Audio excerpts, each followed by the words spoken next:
स्वागत. आपण पाहताय टी टाइम न्यूज. रत्नागिरी आणि कोकणामध्ये मोठ्या राजकीय घडामोडी घडताना दिसतात. किरण सामंतांच्या कार्यकर्त्यांनी उदय सामंत यांचा संपर्क कार्यालयावरील बॅनर हटवलेले आहेत. उदय सामंत नाही तर किरण सामंत संपर्क कार्यालय असा बॅनर लागणार असल्याची माहिती देखील या ठिकाणी आपल्याला पाहायला मिळते. अमोल मोरे आपले प्रतिनिधी या संदर्भात अधिक माहिती देत आहेत. अमोल, बदलणाऱ्या बॅनर संदर्भात आणि घडणाऱ्या राजकीय घडामोडींसंदर्भात काय सविस्तर माहिती आहे? विशाल, आता मी किरण सामंत यांच्या संपर्क कार्यालयामध्ये आहे, जिथं किरण सामंत साधारणपणे बसतात आणि इथूनच सगळ्या गोष्टीच्या करतात. त्यासाठी मी इथं आहे आणि इथं जर बघितलं आपण, तिथं उदय सामंतांचा एक फोटो होता, तो हटवला गेलेला आहे. आता सध्याच्या घडला बाळासाहेब ठाकरे, आनंद दिघे आणि अगदी मुख्यमंत्री एकनाथ शिंदे यांचा फोटो आहे. तर दुसऱ्या बाजूला मी फ्रेम दाखवण्याचा प्रयत्न करतोय.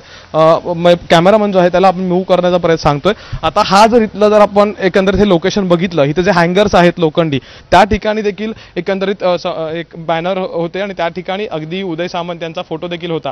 पण सध्या मात्र हे बॅनर हटवण्यात आलेले आहेत. नेमके का बॅनर हटवले गेले याचं कोणतीही प्रतिक्रिया किरण सामंत यांच्याशी बोलण्याचा मी देखील स्वतः प्रयत्न केला, पण त्यांनी अद्याप तरी दिलेली नाहीये.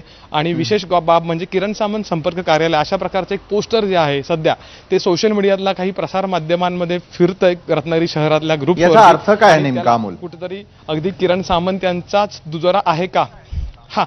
एक गोष्ट आहे की जर आपण मागच्या काही दिवसांमध्ये बघितलं तर किरण सामंत यांच्या व्हॉट्सअप स्टेटसची चर्चा ही अगदी जोरात रत्नागिरी जिल्ह्यातल्या किंवा कोकणातल्या राजकीय वर्तुळामध्ये रंगलेली होती. आणि विशेष बाब म्हणजे अगदी आज सकाळी देखील काही कार्यकर्त्यांनी, शिवसेनेच्या कार्यकर्त्यांनी मन की बात अशा प्रकारचे काही जे व्हॉट्सअप स्टेटस जे आहेत ते या ठिकाणी ठेवलेले होते. आणि त्यामुळं नेमकं काय घडणार, कारण की एक होतं की किरण सामंत यांना खासदारकी जी आहे किंवा त्याची उमेदवारी जी आहे लोकसभेची ती कुठेतरी मिळालेली नाही आणि त्यामुळे कार्यकर्ते नाराज होते. विशेषतः किरण सामंत यांनी देखील मी पक्षासाठी काम करणार असं म्हटलं, पण खरंच किरण सामंत यांची नेमकी भूमिका काय याबाबत एकंदरीत चर्चा रंगलेली होती. अगदी कालपर्यंत किरण सामंत अनेक ठिकाणी राजकीय कार्यक्रमांना हजेरी लावताना दिसले.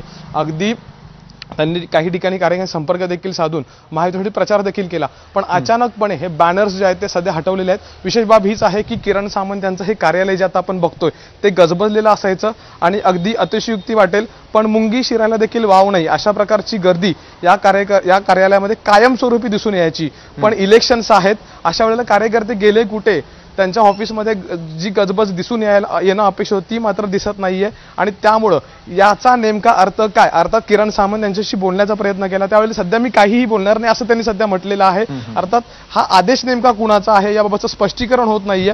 पण एक गोष्ट आहे की बॅनर्स हटवले गेले आहेत. विशेष म्हणजे उदय सामंत यांचा या ठिकाणचा फोटो होता तो या ठिकाणी काढून टाकलेला आहे. आणि सगळ्यात इंटरेस्टिंग गोष्ट हीच आहे की किरण सामंत संपर्क कार्यालय अशा प्रकारचं एकंदरीत जे बॅनर आहे जो इथं पेस्ट होणार आहे त्या बॅनरची डिझाईन आहे ती मात्र सोशल मीडियातून सामंत यांच्या कार्यकर्त्यांकडून सध्या जी आहे ती फिरवली जात आहे. सविस्तर माहितीसाठी रत्नागिरी आणि कोकणामध्ये मोठ्या राजकीय घडामोडी घडतात. किरण सामंतांच्या कार्यकर्त्यांनी उदय सामंत यांच्या संपर्क कार्यालयावरील बॅनर्स हटवलेले आहेत आणि काय नेमकं घडतं याचे अपडेट्सही आम्ही वेळोवेळी देत राहणार आहोत.